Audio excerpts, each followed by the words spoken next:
Ninguém sabe o que existe na vida após a morte porque ninguém voltou para contar. E é justamente o que a gente diz que não é bem assim. Na verdade, milhares de pessoas voltaram dessa morte e não é um voltar simplesmente do tipo, eu estava apagado, acordei, não lembro de nada. Não, ela passa por vários eventos que são muito significativos e ela passa por uma série de ocorrências que a própria área médica fica, mas isso é verdade ou não é? Porque tem casos assim espetaculares.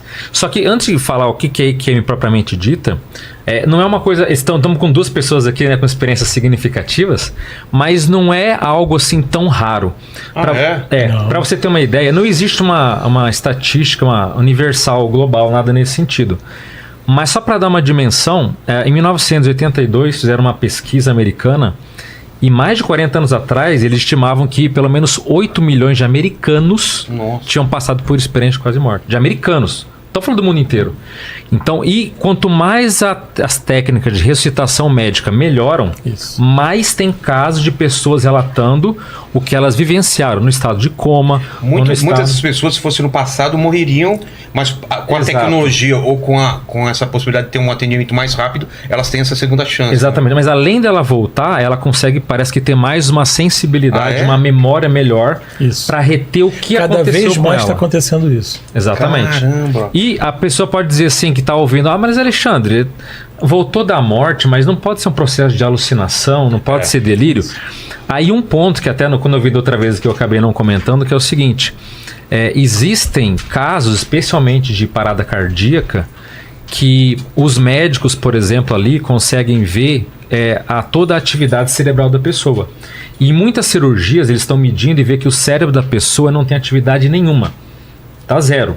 E nesses momentos a pessoa, por exemplo, se vê fora do corpo, boiando na sala, escuta a conversa com os médicos.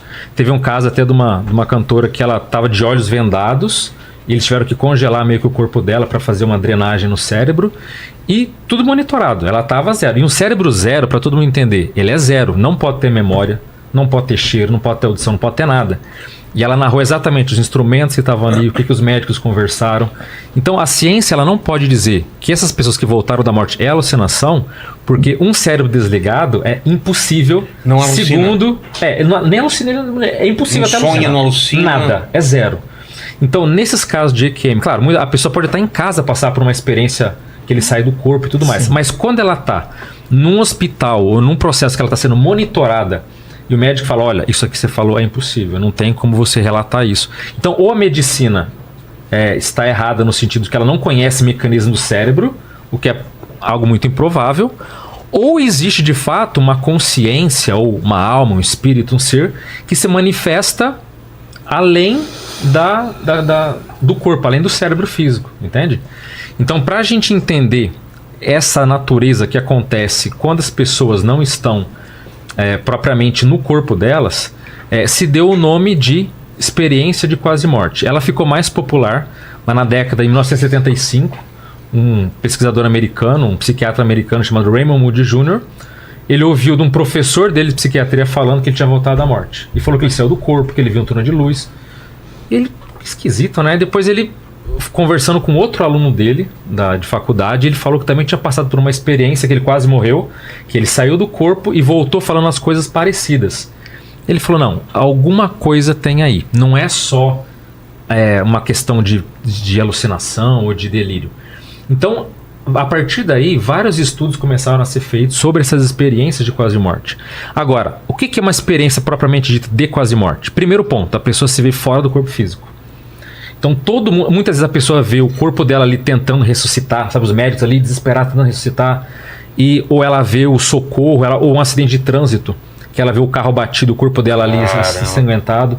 Ela se vê fora do corpo. Nossa, primeira coisa. Desespero isso. Então, aí um outro ponto da EQM que não é desesperadora, porque ela passa por uma sensação de paz. Sério? Mesmo você se vendo... É agradável. Sim, exato. Inclusive, muitos sentem uma espécie de, vamos colocar assim, como se o corpo dela não...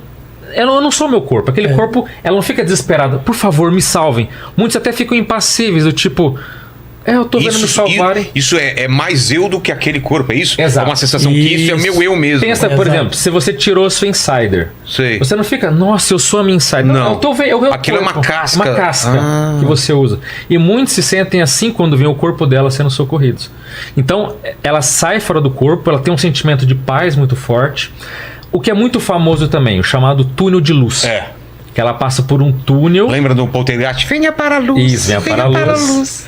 E nesse túnel de luz, nem todos passam por túnel de luz, tá? Mas é muito recorrente. Mas é muito recorrente. Os itens que eu tô falando aqui, não quer dizer que você tem que passar por todos para ser classificado como uma quase morte. Sei. Mas nesse túnel, a pessoa pode ver no final dela uma paisagem, como se fosse um céu, um local muito lindo, que Uma muitas porta. vezes, né? Ela encontra parentes falecidos. Então ela vê aquele ente querido que ela amava, ou até algumas pessoas veem o avô e a avó que nunca conheceram na vida. Eles se apresentam, depois ela vai ver a imagem dos avós, era exatamente como eles viram, geralmente mais remoçados. Ela pode encontrar o chamado também ser de luz, que nós chamamos de amparador, um mentor, um guia espiritual, que é como se fosse um protetor dela, né? E esse guia, ele pode muitas vezes dar ideias da vida dela, passar mensagens. Também existe a questão de você ter a chamada revisão da vida.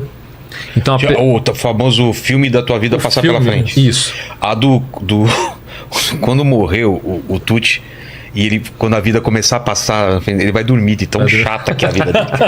Imagina, começou a vida e Não, Tucci. Vamos dizer, ela não tem muitos eventos. Fosse um filme, cara, duraria quanto? Um filme de.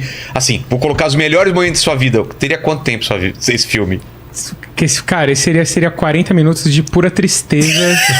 Nossa! De puro. O pessoal ia olhar drama e falar, meu Deus. Tadinho. Então, mas o lance é que mas não tem isso? 40, mas não tem 40 minutos de filme. O filme que você vai ver é do nascimento O quê? até tudo. aquele momento. E você não sabe quanto tempo durou, Então, porque Mas aí é que tá a diferenciação do Isso. tempo nas experiências fora do passa corpo. de outra forma. Porque se ele viveu 30 anos, ele não vai ficar 30 anos assistindo.